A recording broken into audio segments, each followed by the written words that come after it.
नारळी पौर्णिमा आली की मला सगळ्यात आधी आठवतो तो माझ्या मम्मीच्या हातचा नारळी भात. माझ्यासाठी तर माझ्या चाइल्डहुड मेमरीज मधला हा एक भाग आहे. दरवर्षी नारळी पौर्णिमेला मम्मीचा नारळी भात हा ठरलेलाच असायचा आणि त्याची चव मला इतकी आवडायची की यावर्षी मी ठरवलंच की मम्मीला रेसिपी विचारून हा नारळी भात मी तुमच्यासोबत शेअर करायचा. मग काय, मम्मीला कॉल केला आणि तिने सांगितल्याप्रमाणे मी नारळी भात बनवायला घेतला. नारळ, गूळ आणि तुपाचा सुगंध, वा वा वा, एकदम मला घरचीच आठवण आली. बरेच जण नारळाच्या दुधात भात शिजून नारळी भात करतात, पण माझ्या मम्मीची पद्धत थोडी वेगळी आहे. ती नारळ खवून गुळासोबत भातामध्ये मिक्स करून हा भात बनवते. झटपट नारळी भात बनवायचा असेल तर ही पद्धत एकदम सोपी.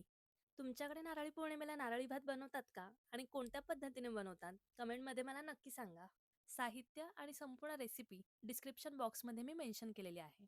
तुम्हालाही नारळी पौर्णिमेला काहीतरी गोड आणि झटपट बनवायचं असेल आणि ही रेसिपी सुद्धा आवडली असेल, तर मग काय विचार करायचा?